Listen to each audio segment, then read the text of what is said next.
अस्सलाम वालेकुम 9th class. आज हम लोगों ने चैप्टर नंबर 4 का सेल एंड टिश्यू का जो टॉपिक पढ़ना है वो है वैक्यूल। हमारा यही बस एक ऑर्गेनली रहता था वैक्यूल्स। वैक्यूल्स क्या होते हैं? ये are fluid filled single membrane bounded organelles. आप लोगों ने देखा होगा, हमने मतलब जितने भी ऑर्गेनलीज पढ़े हैं कुछ डबल मेम्ब्रेन बाउंडेड ऑर्गेनलीज थे, जैसे प्लास्टिड वगैरह, न्यूक्लियस वगैरह। कुछ जो है सिंगल मेम्ब्रेन बाउंडेड ऑर्गेनली थे, जैसे लाइसोसोम भी सिंगल मेम्ब्रेन बाउंडेड ऑर्गेनली था। अब वैक्यूल भी सिंगल मेम्ब्रेन ऑर्गेनली है, बाउंडेड ऑर्गेनली है। एक ऑर्गेनली ऐसा था जो कि मेम्ब्रेन बाउंडेड था ही नहीं, और वो कौन सा था? लाइसोसोम। तो वैक्यूल्स क्या हैं? ये भी सिंगल मेम्ब्रेन बाउंडेड ऑर्गेनली हैं और ये फ्लूइड फिल्ड होते हैं। इनकी हम लोकेशन की या प्रेजेंस की बात करें तो ये प्रोकैरियोटिक सेल्स में तो होते ही नहीं, ठीक, यूकैरियोटिक सेल्स में होते हैं ये। और यूकैरियोटिक सेल्स में भी एनिमल्स में और प्लांट सेल्स में। अगर एनिमल सेल्स की बात करें तो एनिमल सेल्स के मिड में तो न्यूक्लियस आ जाता है, ठीक है। तो ये जो वैक्यूल्स होते हैं ये स्मॉल वैक्यूल्स होते हैं, छोटे छोटे, और बहुत सारे वैक्यूल्स होते हैं। जबकि अगर हम प्लांट सेल्स की बात करें तो प्लांट सेल में एक सिंगल लार्ज वैक्यूल होता है मिड में, और न्यूक्लियस जो है उसका वो साइड में होता है। सिंगल लार्ज वैक्यूल होता है मिड में। अब ये क्या होता है, जो छोटे प्लांट होते हैं उनमें इस तरह का एक लार्ज वैक्यूल नहीं होता। ये मैच्योर प्लांट, उनमें भी छोटे छोटे स्मॉल वैक्यूल्स होते हैं। जब वो मैच्योर प्लांट में बन जाते हैं, मैच्योर प्लांट में डेवलप हो जाते हैं, तब उनके छोटे छोटे वैक्यूल जो है आपस में फ्यूज़ होकर एक लार्ज सेंट्रल वैक्यूल बना देते हैं, ठीक है। और इस वैक्यूल का क्या काम होता है? इसमें पानी एब्जॉर्ब, ये इसका काम होता है बहुत ज़्यादा पानी एब्जॉर्ब करना, ठीक। तो पानी जब ये बहुत ज़्यादा एब्जॉर्ब करेगा, ये दूसरे मटेरियल्स भी एब्जॉर्ब करता है, मिनरल्स वगैरह, जिसकी वजह से ये प्लांट्स को टर्जिडी देता है, प्लांट्स को एक शेप देता है ये। अगर ये टर्जिड ना हो तो प्लांट्स की कोई शेप नहीं होगी, ठीक है। तो इसका काम प्लांट्स को शेप देना भी होता है। दो डिफरेंस होते हैं इसके वैक्यूल के, एनिमल सेल्स में, प्लांट सेल्स में। एक साइज़ का, दूसरा लोकेशन का। एनिमल सेल्स में smaller in size, plant cells में larger in size. Animal cells में जो है ये साइड्स पर होते हैं, जबकि प्लांट सेल्स में मिड में होता है। अगर हम इसके फंक्शन की बात करें तो मैंने आपको बताया ये क्या करता है, ये मटेरियल लेता है आउटसाइड से in the form of food vacuole, यानी कि स्टोर करना। सेल के आउटसाइड से जो है लेता है फूड वैक्यूल की फॉर्म में, फूड वैक्यूल की फॉर्म में फूड लेता है, उसको स्टोर करता है। प्लांट सेल है तो मिड में, और अगर एनिमल सेल है तो इस तरह के ये क्या कहते हैं, फूड को एब्जॉर्ब करते हैं। और फिर ये इस फूड की डाइजेशन करवाते हैं with the help of lysosome. Lysosome की हेल्प से उसकी डाइजेशन करवाते हैं। और इसके अलावा यूनिसेलुलर ऑर्गेनिज्म में वो भी कॉन्ट्रैक्टाइल वैक्यूल्स होते हैं। कॉन्ट्रैक्टाइल वैक्यूल्स जो होते हैं वो जो कॉन्ट्रैक्ट होने की सलाहियत हो जिनके अंदर, तो वो कॉन्ट्रैक्टाइल वैक्यूल्स जो हैं वो यूज़ होते हैं elimination of waste material from the body, ठीक है। यानी कि मटेरियल को स्टोर करना, प्लांट सेल्स को टर्जिडिटी मेंटेन करने में भी हेल्प करता है। इसके अलावा फूड को स्टोर करके रखता है, डाइजेस्ट करवाता है with the help of lysosome. और जो यूनिसेलुलर ऑर्गेनिजम्स हैं वो छोटे छोटे कॉन्ट्रैक्टाइल वैक्यूल यूज़ करते हैं, मतलब जो कॉन्ट्रैक्ट हो सके for the elimination of waste from the body. अगर ये एक सेल है, ठीक है, ये छोटे छोटे कॉन्ट्रैक्टाइल वैक्यूल है। अब अगर देखें वेस्ट मटेरियल को हमने out of the cell remove करना है, तो अगर ये कॉन्ट्रैक्टाइल वैक्यूल मतलब कॉन्ट्रैक्ट हो सकेगा तभी जो है यहाँ से पास हो जाएगा। अगर ये इसमें कॉन्ट्रैक्ट होने की सलाहियत नहीं है तो यहाँ इस मेम्ब्रेन से पास नहीं हो सकता। इसीलिए ये यूनिसेलुलर ऑर्गेनिजम्स वेस्ट को रिमूव करने के लिए बॉडी से कॉन्ट्रैक्टाइल वैक्यूल यूज़ करते हैं। तो आप लोग वैक्यूल की डिफाइन, इसके प्रेजेंस और इसका फंक्शन, ये हमारे यहाँ पे सारे ऑर्गेनिज्म जो हैं वो कंप्लीट हो गए हैं। अब हम लोगों ने जो नेक्स्ट टॉपिक पढ़ना है वो डिफरेंस पढ़ना है प्रोकैरियोटिक एंड यूकैरियोटिक सेल्स का। ये अक्सर जो है वो लॉन्ग क्वेश्चन में भी आता है। आपको पता है प्रोकैरियोटिक सेल जो है वो सिंपल होता है, क्योंकि इसमें कोई मेम्ब्रेन बाउंडेड ऑर्गेनेली भी नहीं होता, न्यूक्लियस भी नहीं होता। जबकि जो यूकैरियोटिक सेल है वो कॉम्प्लेक्स होता है। ये भी आप डिफरेंस बना सकते हैं, prokaryotic cell is simple, eukaryotic cell is complex. सबसे पहले जब भी हम डिफरेंस करते हैं, डिफाइन क्या करते हैं? The cell which do not have prominent nucleus are called prokaryotic cell, यानी कि वो सेल जिसका प्रोमिनेंट न्यूक्लियस नहीं होगा वो क्या कहलाएगा? प्रोकैरियोटिक सेल कहलाएगा। And the cell which have prominent nucleus are called eukaryotic cell, और वो सेल जिनके अंदर बाकायदा एक प्रोमिनेंट न्यूक्लियस मौजूद होगा वो क्या कहलाएगा? यूकैरियोटिक सेल्स कहलाएगा।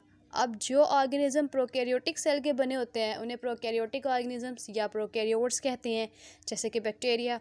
और जो ऑर्गेनिजम्स यूकैरियोटिक सेल्स के बने होते हैं उन्हें हम यूकैरियोटिक ऑर्गेनिजम्स या यूकैरियोट्स कहते हैं, जैसे हम लोग खुद यूकैरियोट्स में आते हैं। इसके अलावा प्लांट्स, फंजाई, क्रोमोसोम की बात करें तो जो प्रोकैरियोटिक सेल का क्रोमोसोम है वो सिर्फ़ और सिर्फ डीएनए का बना होता है, उसमें प्रोटीन्स नहीं होती।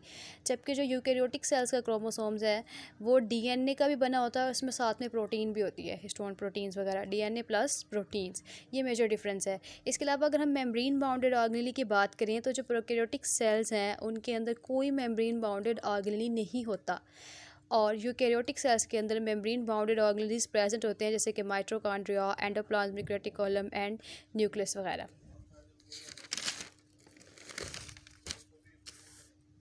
अब अगर राइबोसोम्स की बात करें, राइबोसोम जो है वह एक मेम्ब्रेन बाउंडेड ऑर्गेनेली नहीं था, इसलिए ये प्रोकैरियोट्स में भी प्रेजेंट था और यूकैरियोट्स में भी प्रेजेंट था। राइबोसोम जो है प्रोकैरियोटिक सेल्स का वो स्मॉलर साइज़ में होता है, ये हम राइबोसोम्स के ऑर्गेनेली में पढ़ चुके हैं, जबकि यूकैरियोटिक का जो राइबोसोम्स है वो लार्जर साइज़ में होता है। ठीक है, अगर इसके हम सेल के साइज़ की बात करें, साइज़ ऑफ सेल के साइज़ की बात करें तो जो साइज़ है प्रोकैरियोटिक सेल का वो 10 टाइम्स स्मॉलर होता है यूकैरियोटिक सेल से। इसी तरह यूकैरियोटिक सेल जो है वो 10 टाइम लार्जर होता है प्रोकैरियोटिक सेल से। और अगर सेल वॉल की बात करें तो मैंने आपको बताया जिसमें प्रोकैरियोट्स में बैक्टीरिया वगैरह आ जाते हैं, तो आप लोग भी पढ़ चुके हैं सेल वॉल की कंपोजिशन में कि प्रोकैरियोट्स की सेल वॉल जो है वो पेप्टाइडोग्लाइकन की होती है। और पेप्टाइडोग्लाइकन क्या होता है, ये पॉलीमर होता है अमीनो एसिड एंड शुगर, ये हम लोग पढ़ चुके हैं सेल वॉल में डिटेल में। और जो सेल वॉल यूकैरियोटिक सेल्स की होती है, यूकैरियोटिक सेल्स में क्या आ जाते हैं, प्लांट्स आ जाते हैं, एनिमल्स आ जाते हैं, फंजाई, एनिमल्स की तो होती ही नहीं है, प्लांट्स और फंजाई वगैरह। तो जो प्लांट्स हैं उनका मेजर कंपोनेंट क्या होता है, सेलुलोज होता है, और जो फंजाई है उनका मेजर कंपोनेंट क्या होता है, काइटिन होता है। ठीक है, इसके अलावा जो है सेलुलोज के अलावा तो लिग्निन वगैरह भी, ये भी सेल वॉल की कंपोजिशन में हेल्प करते हैं।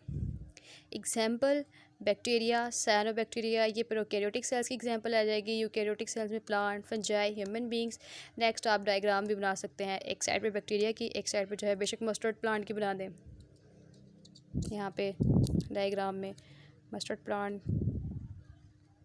की बना दें। ये आप लोगों के 7 to 8 डिफरेंस हैं, क्योंकि ये एज अ लॉन्ग क्वेश्चन भी आ जाता है 4 मार्क्स का, तो आप लोगों ने ये सारे अच्छे तरीके से याद करना है।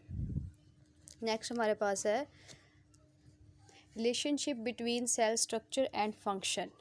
मतलब सेल का स्ट्रक्चर और का फंक्शन का क्या रिलेशनशिप है, क्या देखा होगा, सेल का जो स्ट्रक्चर है उसका साइज़, उसकी शेप, उसका सरफेस एरिया, ये उसके फंक्शन से रिलेटेड होता है। हर सेल जो है वो सेम नहीं होता, हर सेल का स्ट्रक्चर सेम नहीं होता, क्योंकि हर सेल का फंक्शन सेम नहीं होता।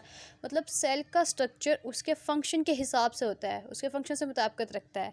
क्योंकि आपको पता है कि एनिमल्स की या प्लांट्स की बॉडी, सबकी बॉडी किससे बनी, मिलकर बनी होती है, सेल से। एनिमल्स है या प्लांट्स है, एनिमल एंड प्लांट्स की बॉडी किससे मिलकर बनी होती है, सेल से मिलकर बनी होती है। और हर सेल का क्या होता है, एक स्पेसिफिक फंक्शन होता है, स्पेसिफिक फंक्शन होता है। और फिर ये फंक्शन जो है become the life process, cells मिलकर ऑर्गन, और सॉरी सेल्स मिलकर टिश्यूज़, टिश्यूज़ मिलकर ऑर्गन, फिर ऑर्गन मिलकर ऑर्गन सिस्टम, और एक इंडिविजुअल। और सारे लाइफ प्रोसेस को कौन कंट्रोल करते हैं, बेसिकली तो सेल है ना, बेसिक यूनिट तो सेल है ना। तो ये जब अपना अपना फंक्शन परफॉर्म करेंगे तभी जो है वो लाइफ प्रोसेस सारे पूरे होंगे। तो इसीलिए जो है हमने ये पढ़ना है टॉपिक के सेल का रिलेशनशिप क्या है उसके स्ट्रक्चर का, उसके फंक्शन का। तो सेल का जो स्ट्रक्चर है उसके फंक्शन की मुताबिकत के हिसाब से होता है, यानी कि जो जिस तरह का फंक्शन परफॉर्म करना होता है उसी तरह का उसका जो है वो स्ट्रक्चर होता है। स्ट्रक्चर में सिर्फ साइज़ एंड शेप नहीं आ जाती, स्ट्रक्चर में 2-3 चीज़ें आती हैं। साइज़ एंड शेप के अलावा सरफेस एरिया, या फिर वॉल्यूम रेशियो, या फिर प्रेजेंस और एब्सेंस ऑर्गेनेलीज की एक सेल के अंदर। अब देखते हैं कैसे जो है वो सेल का स्ट्रक्चर जो है फंक्शन से मुताबिकत रखता है, रिलेशनशिप रखता है। देखें जो रेड ब्लड सेल्स हैं, सबसे पहले साइज़ एंड शेप के हिसाब से देखते हैं कि जो रेड ब्लड सेल्स हैं वो राउंड होते हैं, क्योंकि उन्होंने क्या करना होता है, उन्होंने ग्लोबुलर यानी कि ग्लोब्यूल शेप की जो है वो हेमोग्लोबिन को एकोमोडेट करना होता है, इसीलिए वो राउंड शेप में होते हैं। नर्व सेल्स जो हैं वो एलोंगेटेड होते हैं, नर्व सेल्स इस तरह के होते हैं, सेल बॉडी, और इस तरह के ये नर्व सेल्स होते हैं। तो ये बॉडी जो है इनकी एलोंगेट होती है, डेंड्राइट, एक्सॉन्स वगैरह, क्योंकि इन्होंने नर्व इम्पल्स यानी कि मैसेज ट्रांसमिट करना होता है ब्रेन से बॉडी, बॉडी से ब्रेन। ठीक है, अब जो जाइलम सेल्स हैं, जाइलम सेल्स के 2 काम होते हैं, एक तो ये वाटर की ट्रांसपोर्ट करवाता है throughout the plant, root से लीव्स तक, और दूसरा जो है ये प्लांट्स को सपोर्ट भी करता है। तो ये ट्यूब लाइक होता है, और इसके जो सेल वॉल है ये थिक होती है, थिक वॉल्स होती हैं इसकी, एक तो ट्यूब लाइक होता है और दूसरा थिक वॉल्स होती हैं, क्योंकि इसने सपोर्ट भी देनी होती है। अब आप देखें साइज़ और शेप फंक्शन के हिसाब से है, जिसका जिस हिसाब से जैसा फंक्शन है वैसा ही उसकी साइज़ और शेप है। नर्व सेल्स लॉन्ग थे क्योंकि उन्होंने नर्व इम्पल्स को ट्रांसमिट करना था ब्रेन तक, ब्रेन से बॉडी, बॉडी से ब्रेन। जाइलम सेल्स जो हैं ट्यूब लाइक थे क्योंकि वाटर की कंडक्शन करनी थी through out the plants, parts of plants. इसके अलावा थिक भी थे क्योंकि उन्होंने सपोर्ट भी देनी थी। इसी तरह जो है सरफेस एरिया की बात करें, हमारे जो रूट हेयर सेल्स होते हैं उनका सरफेस एरिया लार्जर होता है ताकि मैक्सिमम एब्जॉर्प्शन हो सके वाटर की एंड सॉल्ट्स की। जितना ज़्यादा सरफेस एरिया होगा उतनी ज़्यादा वाटर की और सॉल्ट्स की एब्जॉर्प्शन होगी। थर्ड नंबर पे कोई भी सेल का स्ट्रक्चर कैसे फंक्शन से मुताबिकत रखता है, वो है presence and absence of organelles. किसी में कुछ ऑर्गेनेलीज प्रेजेंट नहीं होती सेल में, कुछ बहुत ज़्यादा प्रेजेंट होती हैं। जैसे कि जिन सेल्स ने सेक्रीशंस का काम करना होता है, जैसे कि हार्मोन्स वगैरह सेक्रीशंस का काम करना होता है, तो उनके अंदर क्या होगा, एंडोप्लाज्मिक रेटिकुलम और गोल्जी कम्प्लेक्स ज़्यादा होंगी। एंडोप्लाज्मिक रेटिकुलम का आपको पता है smooth endoplasmic, rough endoplasmic lipid metabolism वगैरह में हेल्प करती हैं, स्मूथ वगैरह और रफ प्रोटीन सिंथेसिस बनती है। गोल्जी कम्प्लेक्स का काम मॉडिफाई करना, पैकिंग करना, या आपने पढ़ा है ये इन्वॉल्व होता है सेक्रीशंस में। तो जो सेल्स सेक्रीशंस में इन्वॉल्व होंगे उनके पास डेफिनेटली एंडोप्लाज्मिक रेटिकुलम और गोल्जी कम्प्लेक्स मौजूद होगा। इस तरह की एक और एग्जांपल है, जिन सेल्स ने फोटोसिंथेसिस में इन्वॉल्व होना होता है उनके पास क्लोरोप्लास्ट होता है, जैसे कि प्लांट सेल्स, क्योंकि प्लांट सेल्स ने फोटोसिंथेसिस करनी है। इट मीन्स आप खुद देखिए कि उसका स्ट्रक्चर उसके फंक्शन के हिसाब से है। जबकि एनिमल सेल्स ने जो है नहीं करनी होती फोटोसिंथेसिस, तो एनिमल सेल्स के पास क्लोरोप्लास्ट नहीं होता। तो ये जो है कुछ टर्म्स थी, इन बेस पर क्या था कि रिलेशनशिप क्या होता है सेल का स्ट्रक्चर का उसके फंक्शन के साथ। जैसे पहला साइज एंड शेप का भी हो सकता है, दूसरा सरफेस एरिया का, तीसरा प्रेजेंस और एब्सेंस ऑफ ऑर्गेनेलीज का। इसके अलावा कुछ एग्जांपल्स हैं, डिफरेंट सेल्स हैं और उनके डिफरेंट फंक्शंस बताए गए हैं। यहाँ पे जो सबसे पहले हम नर्व सेल्स है, नर्व सेल्स का आप लोगों को पता चल गया है कि नर्व सेल जो है वो कंडक्ट करता है नर्व इम्पल्स का, ताकि हमारी पूरी बॉडी का हर पार्ट जो है वो कोऑर्डिनेशन में वर्क कर सके। ठीक। और जो मसल सेल्स है ये मूवमेंट में हेल्प करते हैं, और जब ये मूवमेंट में हेल्प करते हैं यानी कि कॉन्ट्रैक्शन और रिलैक्सेशन करवाते हैं मसल्स की। ठीक। जो रेड ब्लड सेल्स हैं वो हेमोग्लोबिन को स्टोर करके रखते हैं, और हेमोग्लोबिन जो है वो उसका काम क्या है, पूरी बॉडी में ऑक्सीजन को ट्रांसफ़र करवाना। तो ये कैरी करते हैं oxygen through out all the parts of our body. इसके अलावा जो वाइट ब्लड सेल्स हैं ये जर्म्स को किल करते हैं। कोई भी फॉरेन पार्टिकल अगर हमारी बॉडी के अंदर एंटर हो जाता है तो वाइट ब्लड सेल्स उनके साथ फाइट करके उनको किल कर देते हैं। तो इस तरह वाइट ब्लड सेल्स जो है वो डिफेंस में रोल प्ले करते हैं, जबकि ये white blood cells transport of oxygen में रोल प्ले करते हैं। ठीक है। जो स्किन सेल्स है, ये स्किन सेल एक्ट करता है एज अ बैरियर, कोई भी फॉरेन मटेरियल्स को हमारे अंदर एंटर नहीं होने देता। ठीक है। और इसके अलावा ये रिसेप्टर के तौर पर भी एक्ट करता है, मतलब हम सेंस कर सकते हैं मुख्तलिफ़ चीज़ों को, टेम्परेचर को सेंस कर सकते हैं, टच, पेन, एज आ रिसेप्टर भी काम करता है और एज आ फिज़िकल बैरियर भी काम करती है स्किन सेल्स। अच्छा, बोन्स के सेल्स क्या काम करते हैं, बोन्स का सेल जो है वो कैल्शियम को डिपॉजिट करके रखते हैं। ठीक है, इनके एक्स्ट्रा सेलुलर स्पेस में। और बोन्स जो होती हैं वो टफ़ होती हैं, और ये क्योंकि टफ़ मतलब हार्ड होती हैं, तो ये क्या करती हैं, ये स्पोर्ट में भी बोन सेल्स जो है वो स्पोर्टिंग रोल ऑफ बोन्स में कंट्रीब्यूट करते हैं,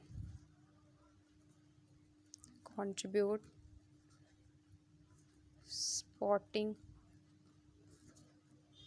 रोल ऑफ बोन्स। तो ये कुछ सेल्स थे और उनके डिफरेंट फंक्शन थे, और ये फंक्शन जो है वो मिलकर जो है वो कंट्रीब्यूट करते हैं पूरी बॉडी के फंक्शन में। अब आप लोगों ने जो होमवर्क में करना है,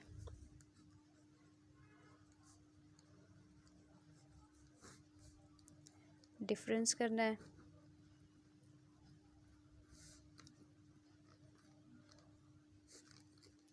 प्रोकैरियोटिक एंड यूकैरियोटिक सेल का। ठीक है। और ये रिलेशनशिप वाला टॉपिक करना है, relationship between cell structure and size. ये आप लोगों का होमवर्क होगा।